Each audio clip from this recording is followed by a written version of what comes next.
السلام عليكم ورحمة الله وبركاته، إزيكم عاملين إيه؟ قولوا لي بقى، أعمل للراجل بلوك هو وعياله وأمشي في طريق طريق رضوى الشربيني، والّا آخد طريق ياسمين عبد العزيز وأقول الفرعون الكبير الصغير وألبس في الحيطة ياسمين عبد العزيز هتلبسنا في أجدع حيطة. ما علينا، المهم أنا عملت إيه النهارده، سلقت فراخ، الفراخ كانت ريحتها جميلة جدًا والتوابل بتاعتها وشرايح فلفل وبصل وبهارات وتوم، حاجة كده تحفة جدًا. وعملت كمان ورق عنب، وقطّعت عليه شرايح من الفلفل وشرايح من الليمون، وكان مزز مزازة ما حصلتش، ودبس الرمان كان حكاية. وعملت كمان محشي مشكّل بدنجان أو بدنجان و وكوسة وفلفل. وعملت هنا كنت باعمل من الأول شيش طاووق لأولادي، وعملت جنب الفراخ صوابع ستريبس كنت عاملاها ومجهزاها عندي علشان تروح للناس مع الفراخ اللي هي هتدخل في الفرن بتتبيلة جبارة، والله هي ما كانتش أصلًا محتاجة لتتبيلة، بس ما علينا. المهم يالّا بينا نسمي الله ونصلي على سيدنا محمد ونشوف إحنا عملنا الحاجات دي ليه وإزاي.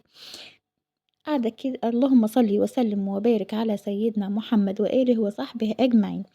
قاعدة كده لا بيا ولا عليا ولقيت التليفون بيرن، إيه في إيه، بابانا طبعًا ربنا يبارك فيه يا رب ويحفظه، قرة عيني، زوجي وقرة عيني، بيقولوا قرة عيني والّا بيقولوا إيه مش عارفة.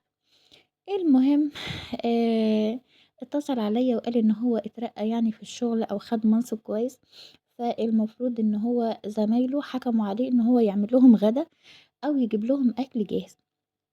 فكلمتين طبعًا منّه، مش معقول يبقى مراتي عندها قناة على اليوتيوب وشيف ومش عارف إيه والحاجات اللي بتيجي على النت والكلام ده كلّه، وأجيب لهم أكل من برّه. بُصّي واللي يعجبِك، عايزة تجيبي خدي الفلوس واطلبي عقبال ما آجي.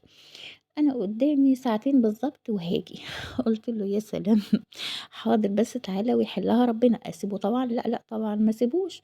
أخدت منّه الفلوس وطلّعت من الفريزر بتاعه طبعًا ما هو خيرات الله خيره، وطلّعت فرختين كده وكان عندي صوابع ستريبس، عملتهم بالطريقة اللي إحنا شُفناها وقطّعتهم وسلقتهم، وعملت كده بسرعة كده كان عندي تسبيكة، بس كنت عاملاها من بالليل بصراحة. عملت ورق الكرنب لفّيته، وعملت ورق العنب برضه لفّيته. جِبت اللفة علشان في بنات كتير سألتني بصراحة ورق الكرنب ورق العنب أنا كنت لافّاه من قبلها بليلة، بس كنت هاعمله ولغيت علشان الأولاد كانوا طلبوا منّي أكل تاني، ما هو بيتدلّعوا بقى، ما أنا هاعمل لهم هم كمان بلوك. قولوا لي أنا قعدت مرّة واحدة تقول لي غدا جماعي في الكلية، ومرّة واحد يقول لي هاأكّل أصحابي في البيت يا ماما، والتاني يقول لي أنا عازم زمايلي في المكتب. طب هو في إيه بالضبط؟ المهم ما علينا،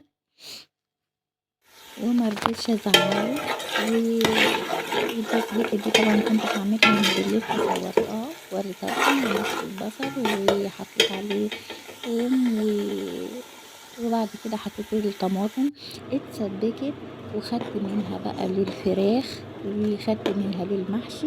وإذا عجبتكم وصفاتي اضغطوا لي لايك وشير وتفعيل الجرس، وما تنسوش تقولوا لي أعمل زي ياسمين عبد العزيز والّا رضوى الشربيني، والّا أقول لكم الطيب أحسن، ما حدش ضِل راجل ولا ضِل حيطة.